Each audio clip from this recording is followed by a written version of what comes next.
యాల్రా బాలాజీ అంత టెన్షన్ పడుతున్నావు? మా అమ్మ కొత్తిమీర తెమ్మడిందనా తేపరముడే కట్ట చూసే 200 రూపాయలు. అయ్యో అంత పెరిగిందే రేటు? ఆ. 3 మజ్జిగేమల చేనులన్న పిక్కుదాం బదురా. పదనా అట్లయితే.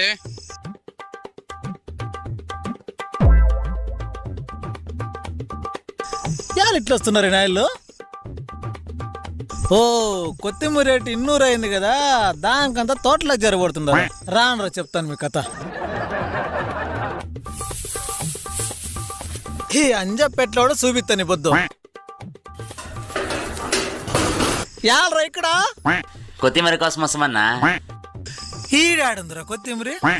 నువ్వేలా మడి ఏడు ఉండేది? ఏ కలుపు తీసేకొస్తే ఏడుంటుందప్ప మడి కొత్తిమీర?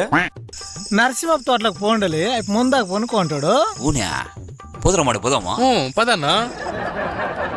200 రూపాయలు పెట్టి కొత్తిమీర కొనకి ఏం పోయిలకి మనం చేసేది దొంగ పనే కదా.